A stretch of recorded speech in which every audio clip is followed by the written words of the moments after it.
This was a truck built not for the road, but for work that other machines simply couldn't handle. It's 1948.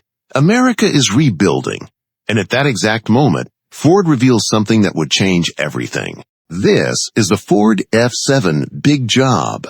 After World War II, the country entered a massive period of rebuilding.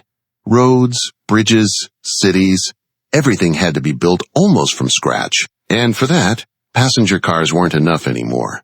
What was needed were machines that could handle heavy work. Day after day, demand for trucks surged, and so did competition. Manufacturers quickly realized that simply updating old models wasn't going to cut it. They needed something entirely new. Chevrolet was one of the first to move, and the others quickly followed. Ford didn't rush.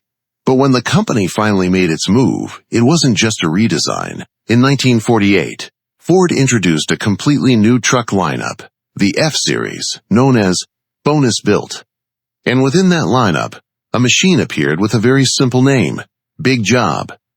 But what exactly was hiding behind that name, Big Job? Within the F-Series lineup, these were the heaviest models, the F-7 and F-8, and these were no ordinary trucks. They were built for real heavy-duty work, construction, transport, industry. The F-7 sat in the medium-heavy segment, but in terms of capability, it went far beyond most trucks of its time. Its gross weight reached around 8 to 10 tons, and even more when pulling a trailer. For the late 1940s, those were serious numbers. And most importantly, this wasn't a finished truck in the usual sense. From the factory, it came as a chassis cab. What it became next depended entirely on the job: dump truck, fire engine, tow truck, or something else entirely. In many ways, it was a universal platform built for heavy work. Massive wheels and dual rear tires made one thing clear: this machine was built to handle serious loads. And the real reason it could do all of that was under the hood. This is where Ford made a move that allowed this truck to work where others simply couldn't. This truck was powered by a large 337 cubic inch V8, about 5.5 liters. For its time, it was one of the biggest engines Ford had ever put into a truck. It produced around 145 horsepower, significantly more than most competitors in the late 1940s. But the real story wasn't just the power. It was how that power was delivered. It produced strong torque at low RPM, allowing the truck to move even under heavy load, exactly what was needed for construction, transport, and demanding work. Paired with it was a 5-speed manual transmission with a very low first gear. Not for speed, but to get a multi-ton truck moving from a standstill. This wasn't a fast vehicle, and it wasn't built for comfort, but it did exactly what it was meant to do. It worked where others simply couldn't. This wasn't just an engine. It was built like a tank. Big Job wasn't just about a powerful engine. The entire 1948 F-Series lineup was built on a new platform designed specifically for trucks, not adapted from passenger cars, as was often the case before.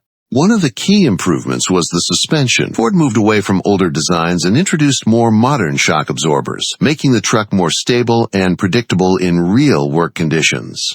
For a machine carrying heavy loads every day, that made a big difference. The frame itself was also stronger and more durable, allowing it to handle stress better and keep working without interruption. But just as important was the cab. Ford called it the $1 million cab. It was wider, with better visibility and improved ventilation. And for drivers who spent long hours behind the wheel, that wasn't just a bonus, it was a necessity.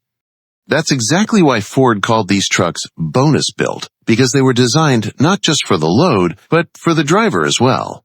In 1951, the Big Job received a design update with a large front grille. Because of its look, drivers sometimes jokingly called it a toothy grin.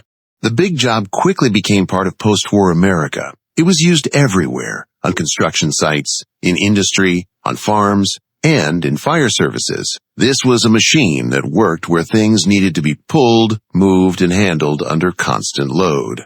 But there's something else that matters. At the time, the market was divided. Chevrolet dominated the light and medium truck segments, while International led the heavy-duty category. And this is exactly where Ford aimed the Big Job. These trucks were produced from 1948 to 1952. After that, Ford moved on to new engines, and the lineup continued to evolve. But the big job was the step that changed everything. It proved that Ford could build true heavy-duty machines and compete where it hadn't before. Over time, that lineup became what we now know as the F-Series, the best-selling vehicle in America, not just among trucks, but among all vehicles. And it all started with the big job, a truck built for one simple purpose, to get the job done. And if you enjoy stories about machines that shaped entire eras, consider subscribing. There's a lot more to come.